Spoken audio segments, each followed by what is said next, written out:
الحمد للہ وکفا والصلاة والسلام علی سیدنا و نبینا و مولانا محمد المصطفیٰ اما بعد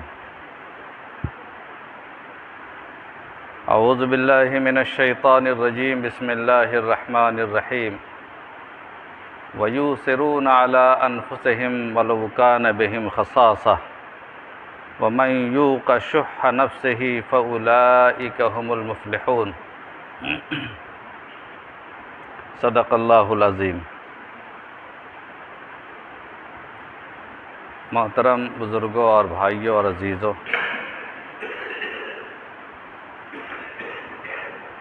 اللہ تعالیٰ نے قرآن کریم میں مومنوں کی جو صفات بیان کی ہیں، اسلام والوں کی اور ایمان والوں کی جو صفات بیان کی ہے، ان میں ایک بڑی خاص صفت یہ ہے کہ ایمان والے اپنی ذات سے زیادہ دوسروں کو ترجیح دیتے ہیں۔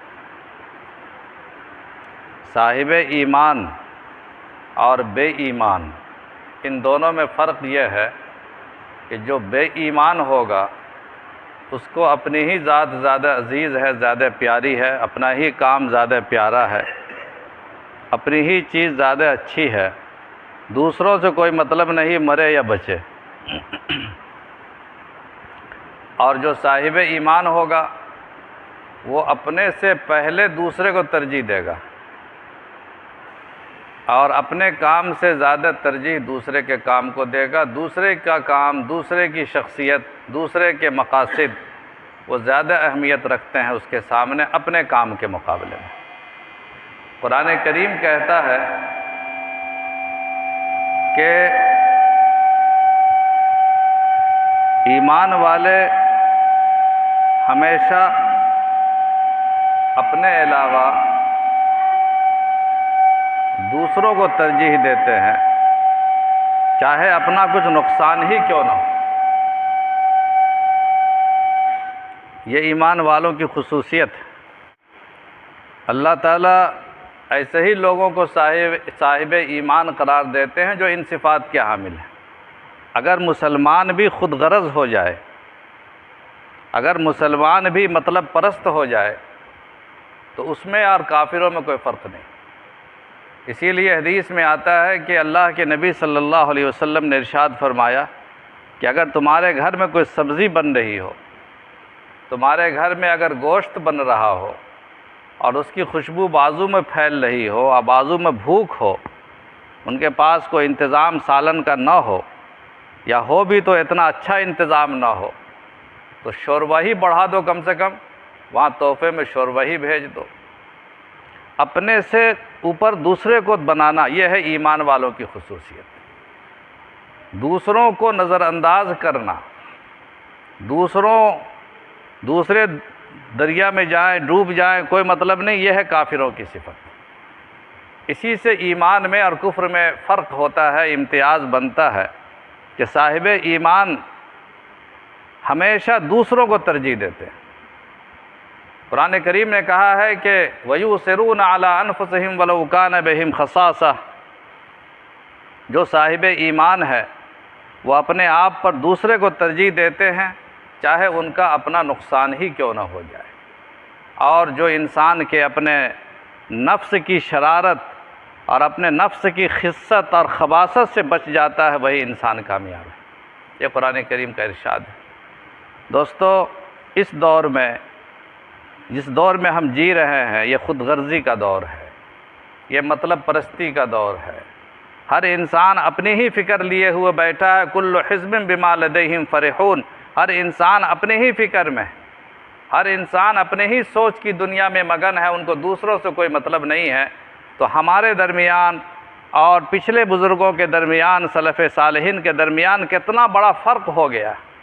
اور پھر اگر اللہ کی طرف سے ہماری نصرت نازل نہیں ہوتی ہے، اگر اللہ کی طرف سے ہماری امداد نہیں ہوتی ہے، تو اس میں اللہ کی طرف سے کیا شکوہ ہے؟ سارا شکوہ ہمیں اپنے آپ سے کرنا چاہیے۔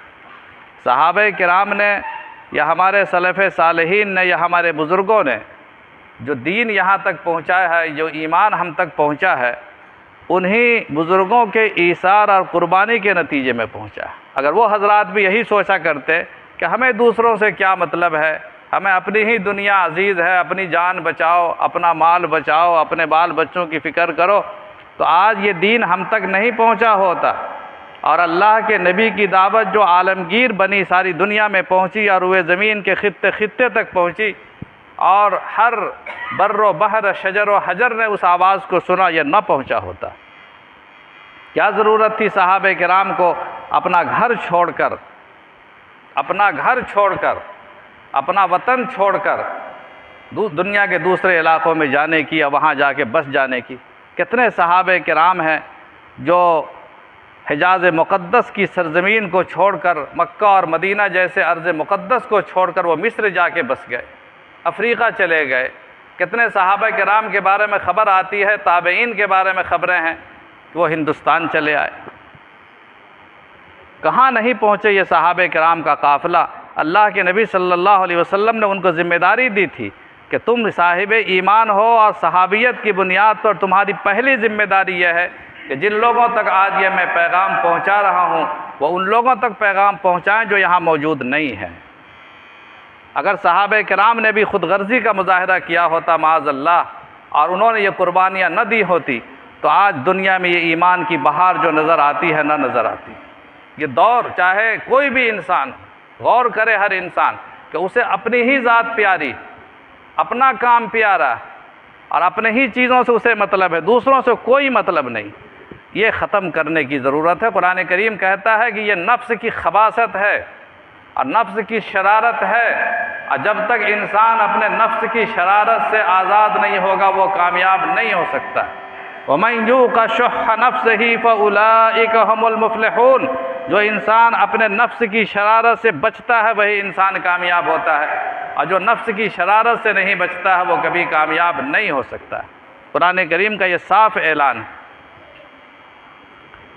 تو یہ ہمیں خاص طور سے توجہ دینے کی ضرورت ہے اس دور میں کہ اللہ تعالیٰ نے ہمارے اوپر کیا ذمہ داری دی ہے، ہم کیا تھے، وہ ہمارے آباء اجداد کیا تھے، انہوں نے کیا کام کیا اور کیا نہیں کیا، ان کی خصوصیات کیا تھی، کس بنیاد پر وہ دنیا میں اتنے نامور ہوئے، انہوں نے دنیا میں کامیابیاں حاصل کی، انہیں ہمیں غور کرنا چاہیے عزیزو اور دوستو۔ اپنے آپ کو بھی مخاطب ہیں، دوسرے لوگ بھی مخاطب ہیں کہ اللہ تعالی ہمیں ان خصوصیات کا حامل بنائے جو صحابہ کرام رضوان اللہ تعالی علیہم اجمعین نے کر کے دکھایا۔ کتابوں میں لکھا ہے کہ ایک غریب صحابی، حضور اکرم علیہ السلام کے زمانے میں غریب صحابی، ایک آدمی نے غریب سمجھ کر، ان کی غربت کو دیکھ کر کہ بیچارے کبھی گوشت میسر نہیں ہوتا ہے، گھر میں ہمیشہ سوکھا پھیکا کھاتے ہیں، بکری کا سرا ان کے یہاں ہدیے میں بھیج دیا کہ آج پکا کے کھا لیجئے، تحفے میں بھیج دیا کہ ہمارے یہاں بکری ذبح ہوئی ہے تو سر آپ کھا لیں۔ ان کی غربت کا لحاظ رکھتے ہوئے ان کے پاس وہ چیز پہنچی تو ان کو خیال آیا کہ میرے فلانے بھائی ہیں، اس بیچارے کے یہاں تو مہینوں سے گوشت نہیں بنا ہے، کیوں نہیں میں یہ تحفہ میں ان کے یہاں بھیج دوں۔ چنانچہ انہوں نے وہ تحفہ اپنے استعمال نہ کر کے اپنے دوست کے یہاں بھیج دیا۔ اس بیچارے نے کہا کہ ماشاءاللہ مجھے اللہ نے کئی مہینے کے بعد اس کی زیارت نصیب کرائی ہے گوشت کی، مگر میرے ایک بھائی ہیں جن کے پاس بال بچے کافی ہیں اور بال بچوں نے بھی کبھی گوشت کا منہ نہیں دیکھا، ان کے یہاں انہوں نے بھیج دیا۔ کتابوں میں لکھا ہے کہ 7 جگہوں پر وہ تحفہ گیا، وہاں سے وہاں، پھر وہاں سے وہاں، پھر وہاں سے وہاں، اور اس کے بعد آخری شخص نے پھر انہی صاحب کو جن کے پاس پہلی مرتبہ آیا تھا انہی کے پاس گھوم کے بھیج دیا کہ بھائی مجھ سے زیادہ غریب تو وہ انسان ہے، ان کو بھیج دینا چاہیے تھے۔ جب وہ واپس ان کے یہاں پہنچا تو معلوم ہوا کہ تو میں نے ہی بھیجا تھا فلانے کو، کیسے کیسے گھومتے گھومتے پھر میرے یہاں پہنچ گیا۔ یہ ہے ایثار، یہ ہے قربانی کہ خود نہ کھا کر اپنے بھائی کو کھلانا، اپنے دوستوں کی ضرورت کا خیال رکھنا، اپنے پاس پڑوس والوں کے جذبات کا، ان کے بال بچوں کا لحاظ رکھنا، یہ چیزیں انقا ہوتی جا رہی، ایمان کمزور ہوتا جا رہا۔ دنیا سے محبت بڑھتی جا رہی ہے۔ اسی دنیا کو ہم نے سب کچھ سمجھ لیا ہے، ہمارے سامنے آخرت کی کوئی منزل نہیں ہے، چونکہ ہم نے سوچا نہیں ہے کہ ہمیں مستقبل بھی طے کرنا ہے، ہمیں اللہ کے یہاں کے لیے بھی کچھ جمع کرنا ہے، ہمیں وہاں کا بھی کچھ انتظام کرنا ہے۔ اس لیے ہم سوچتے ہیں جو کچھ مل جائے وہی غنیمت ہے، حلال ہو یا حرام۔ اگر ایسا کیا ہوتا ہمارے بزرگوں نے تو آج ہم یہ صاحب ایمان نہ ہوتے۔ ایک بزرگ صحابی حضرت ابو جہم بن حذیفہ کا قصہ لکھا ہے تاریخ دمشق میں، ایک کتاب ہے تاریخ دمشق۔ ابو جہم بن حذیفہ رضی اللہ تعالیٰ عنہ صحابی رسول ہیں۔ حضور اکرم علیہ السلام کے بعد ایک غزوہ ہوا، ایک جنگ ہوئی ہے، غزوہ نہیں، جنگ ہوئی ہے، جنگ یرموک۔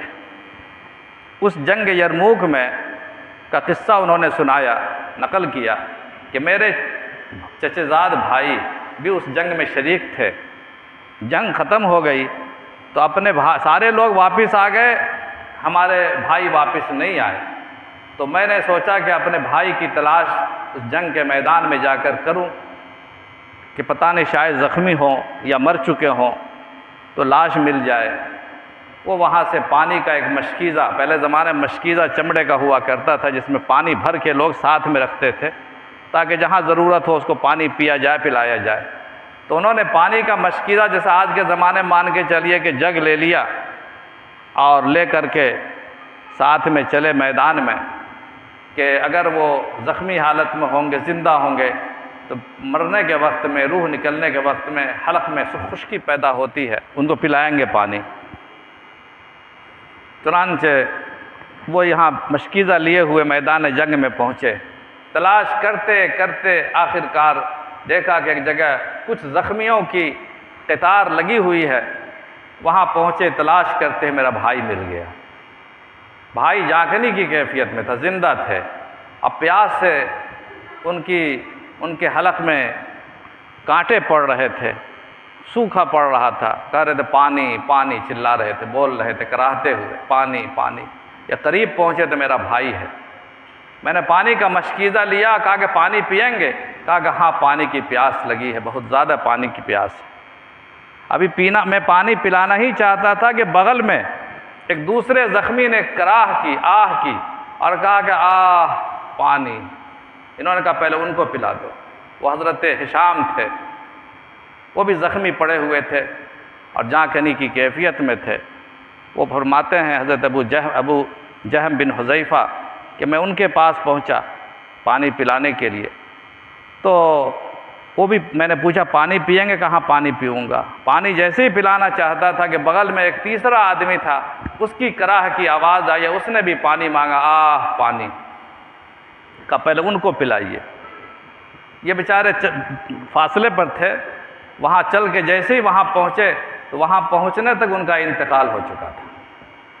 سوچے کہ اب یہ ان کا انتقال ہو چکا، اب واپس پھر اسی پیاسے کو، انہی زخمی کو پانی پلا دیں۔ پھر واپس آئے حضرت ہشام کے پاس تو اس وقت ان کا بھی انتقال ہو چکا تھا۔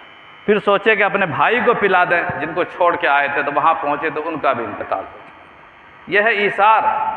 قرآن کریم علماء نے لکھا ہے، مفسرین نے لکھا ہے کہ اللہ کے نبی صلی اللہ علیہ وسلم پر جو آیت کریمہ نازل ہوئی ہے وہ اسی طرح کے ایثار کے واقعات میں، کہ انسان اپنے سے زیادہ دوسروں کو ترجیح دے، اپنے مقاصد اور اپنے اہداف کے بجائے اپنے بھائی کے اہداف اور مقاصد کا خیال رکھے، دوسروں کے کام آئے۔ ایک مومن کا امتیاز یہ ہے کہ دوسروں کے کام آتا ہے۔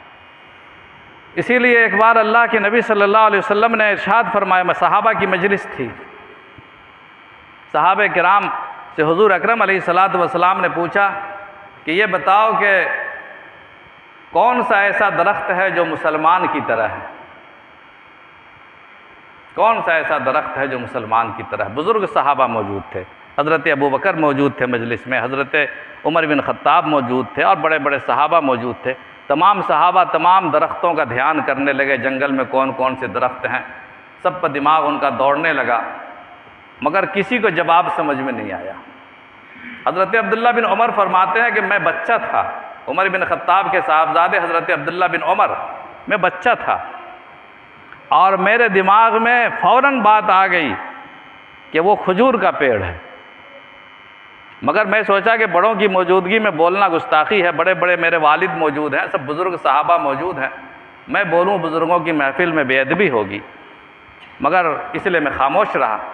صحابہ کرام نے عرض کیا یا رسول اللہ آپ ہی بتا دیں وہ کون سی چیز ہے؟ فرمایا حضور اکرم علیہ الصلوۃ والسلام نے کہ وہ کھجور کا پیڑ ہے۔ علماء نے لکھا ہے، محدثین نے لکھا ہے کہ وہ کھجور کا پیڑ ہے، اس لیے کھجور کے پیڑ کا کوئی پتا اور کوئی ریشہ بیکار نہیں، کوئی چیز نہیں، کھجور کا پتا گرتا بھی نہیں ہے۔ جیسے تمام پتے پتجھڑ کے موقع پر پتے اس کے گرتے ہیں اور ضائع ہو جاتے ہیں، بیکار قرار پاتے ہیں، اللہ تعالیٰ نے یہ نظام رکھا کہ کھجور کا پتا بھی کبھی بیکار نہیں، وہ کبھی سوکھ کے گرتا بھی نہیں، ہر چیز اس کی کام کی آتی ہے۔ یہ مسلمان کی مثال ہے۔ حضرت عبداللہ بن عمر فرماتے ہیں کہ جب میں اپنے گھر پہنچا اور میں نے ذکر کیا کہ جب سرکار دو عالم صلی اللہ علیہ وسلم نے یہ سوال کیا تھا تو میرے ذہن میں یہ جواب آیا تھا، لیکن میں سوچا کہ بزرگوں کے احترام میں بولنا بے ادبی ہے۔ حضرت عمر نے فرمایا کہ کاش بیٹا تو نے جواب دے دیا ہوتا تو میرے لیے سرخ اونٹوں سے بھی زیادہ قیمتی ہوتا، میں فخر سے کہتا کہ میرے بیٹے نے یہ صحیح جواب سرکار دو عالم صلی اللہ علیہ وسلم کی مجلس میں دیا ہے۔ میں یہ بتانا چاہتا ہوں کہ اس واقعے سے یہ سبق ملتا ہے کہ نبی کریم صلی اللہ علیہ وسلم یہ چاہتے تھے کہ مسلمان اس طرح زندگی گزارے کہ اس کا کوئی لمحہ، اس کا کوئی منٹ اور کوئی اس کی زندگی کا مرحلہ ایسا نہ ہو جو دوسروں کے کام نہ آئے۔ جو انسان دوسروں کے کام آتا ہے اللہ اس کے کام بناتا ہے۔ حدیث میں آتا ہے کہ جب تک انسان اپنے بھائی کی مدد کرتا ہے اللہ اس کی مدد کرتا ہے۔ اگر مومن اپنے بھائی کی مدد دنیا میں کرتا ہے، چھوٹے سے مجمع میں اللہ پاک کل قیامت کے دن سب سے بڑے مجمع میں اس کی مدد فرمائیں گے۔